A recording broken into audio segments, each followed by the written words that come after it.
Alyn Smith, Scottish National Party MEP. What is the problem here? How dependent are our farmers on imports of soy, really, from South America?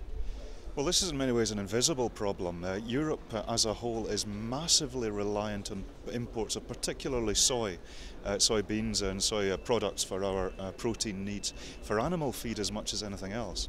Now, this is a problem that we could actually take steps to remedy within the European landmass by producing more beans, producing more pulses, more crop rotation of our own agriculture, rather than reliant upon agriculture from particularly South America, which is often a very detrimental effect upon the rainforest, upon the ecosystem over there, plus it's GM, plus it's having to come a long way around the world.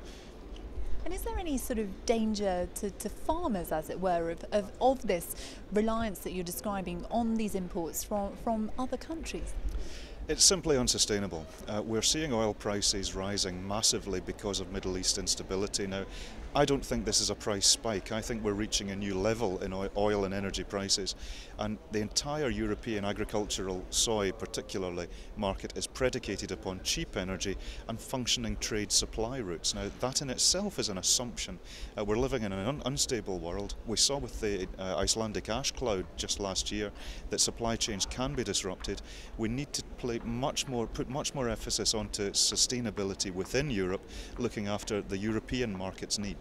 Does that really then leave, at the moment, as things stand, farmers in the UK, back in Scotland, very vulnerable to the kind of price increases that you're talking about? Well, it's simple economics, isn't it? If you don't have any other sources of the product, then it's amazing how the product becomes more expensive. Now, we assume that global free trade is going to keep working. That's an assumption.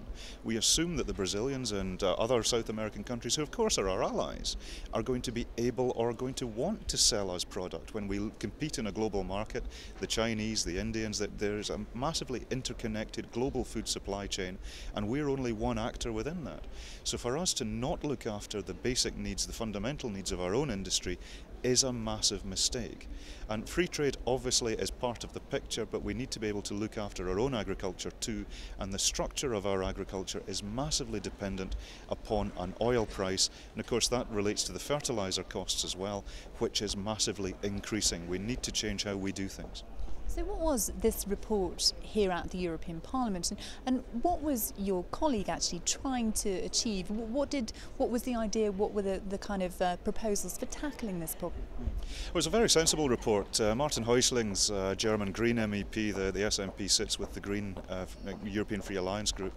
Lots of sensible ideas, in many ways almost going back to basics about agriculture in terms of crop rotation, which is good for the soil, good for land management, greater production of pulses and beans and legumes, so that we can have a more varied agricultural product which would be able to be used for animal feed, which would just have a virtuous circle about a more coherent production within the European landmass. So lots of good ideas, and sadly we saw it hijacked by particularly the GM lobby, who were obsessed about GM soy imports coming into the European Union, which was not actually what the report was about.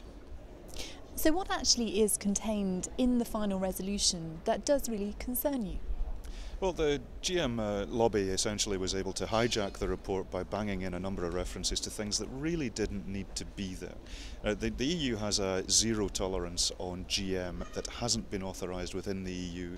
So if there's GM that hasn't been authorised within the EU being imported, it's a zero tolerance. Now, that makes sense to me. I think that makes sense to our consumers. I think it makes sense to our agriculture too.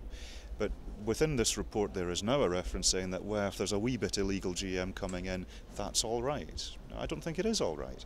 Sadly, a majority of the Parliament was, I believe, misled into supporting those amendments which don't really need to be there. They just confuse the report, so much so that my colleague Martin had to have his name taken off the report because he didn't want his name associated with it. It was that bad.